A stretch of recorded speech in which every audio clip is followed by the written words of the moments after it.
menetapkan 7 orang saksi menjadi tersangka. Ini ada tangan yang berkuasa ikut main kalau menurut saya gitu loh, di Republik ini. Ini bisa jadi lebar kemana-mana kasusnya kok dibongkar. Saya senang banget ini. Ya. Saya boleh keluar dari sini, tapi catatan yang saya punya, kalau rezim betul-betul mau membereskan negeri ini dari korupsi di migas dan Pertamina, saya berani jamin saya dengan data ini akan penjarakan Presiden. Berani jamin saya dengan data ini akan penjarakan Presiden.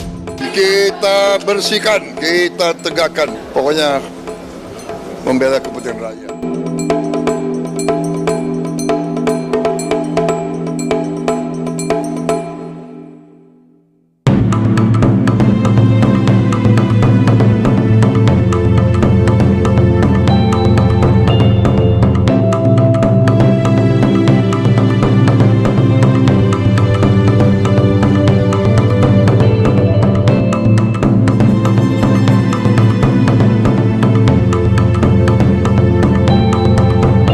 Apa yang didemo oleh mahasiswa ternyata memang Indonesia sangat gelap dengan korupsi.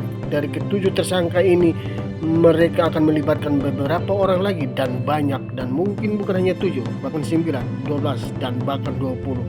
Hal ini diungkapkan oleh Ahok, dan Ahok sangat marah, dan Prabowo juga sangat marah dengan kejadian ini karena korupsi sangat berakar, hanya berpindah jabatan tapi mereka tetap melakukan. Setan saja takut, setan aja gemetar melihat korupsi mereka yang begitu luar biasa. Kita ikuti perjalanan korupsi mereka. Ini harus dituntaskan, ini harus dibasmi sampai ke akar-akarnya. Karena mereka inilah yang menghancurkan Indonesia menuju Indonesia emas. Kita ikuti penjelasan berikut ini. Korupsi tata kelola minyak mentah di PT Pertamina dari tahun 2018 sampai 2023 masih terus dikembangkan penyidik Kejaksaan Agung. Penyidik sudah menetapkan 9 orang tersangka. Yang sekarang jadi trending adalah pernyataan Ahok.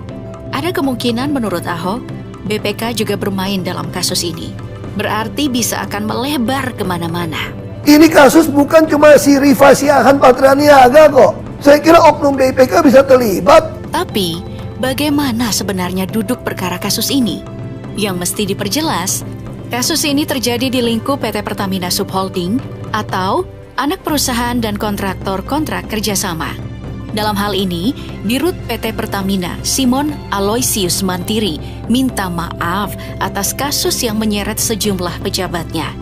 Kalau kita bicara kronologi, kasus ini dimulai ketika ada ketentuan pemenuhan minyak mentah dalam negeri wajib mengutamakan pasokan minyak bumi dari dalam negeri. PT Pertamina pun wajib mencari pasokan minyak bumi yang berasal dari kontraktor dalam negeri sebelum merencanakan impor. Disinilah peran Rifa Siahaan selaku Dirut PT Pertamina Patraniaga, Sani Dinar Saifuddin, Direktur Feedstock and Product Optimization PT Pertamina International, dan Agus Purwono selaku Vice President Feedstock Management PT Kilang Pertamina International yang melakukan pengkondisian dalam rapat optimalisasi hilir yang dijadikan untuk menurunkan produksi kilang sehingga produksi minyak bumi dalam negeri tidak terserap seluruhnya. Pengkondisian ini membuat pemenuhan minyak mentah maupun produk kilang dilakukan dengan cara impor. Di sisi lain, produksi minyak mentah dalam negeri ditolak dengan alasan spesifikasi tidak sesuai dan tidak memenuhi nilai ekonomis. Secara otomatis, minyak mentah yang ada di dalam negeri harus diekspor. Untuk memenuhi kebutuhan dalam negeri inilah adanya perbuatan jahat antara subholding Pertamina dengan broker. Dalam pengadaan impor ini, Rifa Siahaan membeli RON 90 atau Pertalite yang kemudian di-blending di depo agar bisa menjadi RON 92. Storage PT Orbit Terminal Merak milik Muhammad Keri Adrianto Riza, anak dari Raja Minyak Khalid, jadi tempat blending. Dalam pengadaan impor, Yoki Firnanda selaku Dirut PT Pertamina International Shipping lalu melakukan markup sebesar 13 hingga 15%. Dalam markup, Mkar juga mendapat keuntungan dari sini. Sementara itu Dimas Werhaspati, Komisaris PT Navigator Katulistiwa, dan Gading Ramadan Judo, Komisaris PT Jenggala Maritim, sekaligus Dirut PT Orbit Terminal Merak, melakukan komunikasi dengan pihak tersangka, Agus Purwono, agar bisa memperoleh harga tinggi pada saat syarat belum terpenuhi. Yang terbaru, penangkapan Maya Kusmaya, Direktur Pemasaran Pusat dan Niaga, dan juga Edward Korn, VP Trading Operation Pertamina Patra Niaga. Keduanya ditangkap karena juga terlibat dalam pembelian bahan bakar RON 90 dengan harga RON 92. Tapi kalau kita amati, apa yang dilakukan oleh para tersangka ini sebenarnya merupakan kasus dengan modus lama. Modus operandi yang digunakan pun bervariasi, mulai dari penggelembungan harga proyek, suap, hingga penyalahgunaan wewenang. Soal seberapa besar dan kemana aliran dana hasil dugaan markup maupun potensi kickback mengalir masih terus didalami. Investigasi terbaru dari Kejaksaan Agung, ada potensi kerugiannya itu bisa mencapai 980 triliun. Wow. Oke, mari kita sedikit berandai-andai. Seandainya uang sebanyak itu dipakai untuk memberikan BBM gratis untuk seluruh rakyat Indonesia, anggaplah ya, konsumsi BBM harian nasional sekitar 200 juta liter dengan harga Pertalite 10.000. Dana ini bisa menggratiskan BBM untuk seluruh rakyat selama lebih dari 1 tahun.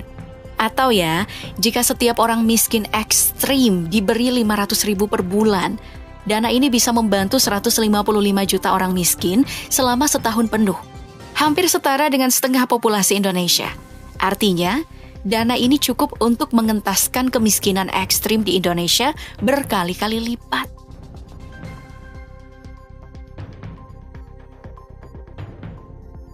Seperti yang sudah disebut tadi, total ada 9 tersangka yang telah ditahan oleh Kejagung. Dan apakah ada keterlibatan dari pejabat atau petinggi negara masih didalami. Tapi pernyataan Ahok dalam potongan video tadi penting untuk ditindaklanjuti dengan serius. Ahok bahkan mengaku bersedia dimintai keterangan oleh Kejaksaan Agung terkait kasus ini. Dalam potongan video wawancaranya, Ahok terlihat begitu gatal ingin membongkar praktik korupsi tata kelola minyak mentah di tubuh Pertamina. Mantan Komisaris Utama Pertamina ini bahkan mengklaim punya alat bukti berupa notulensi hingga rekaman rapat selama menjabat di perusahaan minyak dan gas ini. Semua catatannya kan saya pegang. 1 hari ganti rezim, kok penjarain kalian semua. Itu artinya, Ahok bisa jadi saksi kunci dan penting untuk membuktikan sangkalan dari penyidik di Kejaksaan. Pun bila Ahok ternyata tahu hal di luar kasus yang sedang ditangani Kejagung saat ini, maka itu akan jadi lebih bagus lagi. Dalam hal ini, Kejaksaan juga bisa melakukan pendalaman terhadap hal tersebut. Sekaligus bisa membuka kemungkinan apakah ternyata informasi yang dimiliki Ahok itu berharga. Apakah itu mengarah kepada pidana atau hal lainnya yang perlu ditindaklanjuti. Mana tahu, Ahok punya bukti soal benar atau tidaknya pengoplosan BBM yang dilakukan oleh Pertamina. Tapi saya lihat di media, seolah-olah ada pengoplosan BBM di SPBU. Karena ada saling bantah antara Kejagung dan Pertamina. Di tengah proses hukum yang berjalan, Kejagung menegaskan adanya praktik blending Pertalite dengan Pertamax. Dalam penyelidikan, Kejagung menemukan indikasi pencampuran Pertalite dengan Pertamax di depo atau tempat penyimpanan. Namun, PT Pertamina Patra Niaga menegaskan kalau tidak ada praktik pengoplosan dalam pengadaan maupun distribusi BBM. Tapi kemudian, pernyataan Pertamina ini langsung dibantah Kejagung. Berdasarkan keterangan saksi yang diperiksa, BBM hasil oplosan kemudian dijual dengan harga Pertamax. Sampai saat ini, Kejagung terus melakukan penelusuran. Tim penyidik mulai melakukan penggeledahan di sejumlah anak perusahaan Pertamina dan perusahaan swasta ataupun nama-nama yang terkait. Di PT Orbit Terminal Merak, tim penyidik menyita hampir 100 dokumen dan barang bukti lainnya. Sementara, di kediaman Riza Khalid di kawasan Panglima Polim, penyidik menyita uang tunai 900 juta rupiah, lalu beberapa dokumen serta rekaman CCTV. Penyidik dan menyita berupa DPR, ya, serta CCTV. Ya, meski masih sementara dalam penyidikan soal apakah benar ada pengoplosan, publik sudah terlanjur tidak percaya dengan Pertamina. Di media sosial, gerakan beralih ke SPBU swasta menggema. Lalu ada regulasi baru yang bakal dibebankan ke mereka jika mereka lebih unggul. Apakah harga harus lebih mahal dari BBM Pertamina atau ya seperti tadi, izinnya dipersulit? Presiden Prabowo sendiri dengan tegas akan membersihkan Pertamina dari praktik-praktik korupsi. Kita bersihkan, kita tegakkan. Pokoknya membela kepentingan rakyat. Mahfud MD sendiri mengapresiasi tindakan tegas Kejagung dan Presiden untuk bersihkan korupsi di Pertamina. Saya juga mengapresiasi bahwa Presiden membiarkan Kejaksaan Agung itu bekerja. Nah, yang menarik postingannya di X itu soal doa masuk pom bensin. Ayo, mari sama-sama kita aminkan. Dan sekali lagi pernyataan Ahok ini harus ditindaklanjuti, karena menurutnya bukan cuma Rifa Siahaan, tapi juga oknum BPK. Ini kasus bukan cuma si Rifa Siahaan Patria Niaga kok. Saya kira oknum BPK bisa terlibat. Sementara itu, Erick Thohir menyebut akan melakukan review total di PT Pertamina. Tentu kita akan review total. Seperti apa nanti bisa perbaikan-perbaikan yang kita lakukan. Nah, apakah Bapak Erick Thohir akan bersih-bersih di Pertamina? Itu kita tunggu. Tapi yang jadi pertanyaan serius, apakah upaya pemberantasan ini benar-benar dijalankan? Atau hanya sekedar pergantian pemain di lingkaran kekuasaan? Karena sejarah korupsi di Pertamina bukan hal baru. Dari kasus mafia migas hingga markup proyek, skandal ini seolah menjadi pola yang terus berulang. Modus operandi yang digunakan pun bervariasi, mulai dari penggelembungan harga proyek, suap, hingga penyalahgunaan wewenang. Bahkan dalam beberapa kasus, skandal korupsi ini melibatkan pejabat tinggi di pemerintahan dan pihak swasta, menunjukkan adanya jejaring korupsi yang kompleks. Setiap kali skandal korupsi besar terungkap, pemerintah kerap merespon dengan mencopot pejabat terkait dan menggantikannya dengan sosok yang baru. Namun, langkah ini seringkali tidak disertai dengan perubahan sistemik yang lebih mendalam. Akibatnya, pejabat baru pun rentan mengulangi pola lama karena sistem yang masih memberikan celah bagi praktik-praktik korupsi.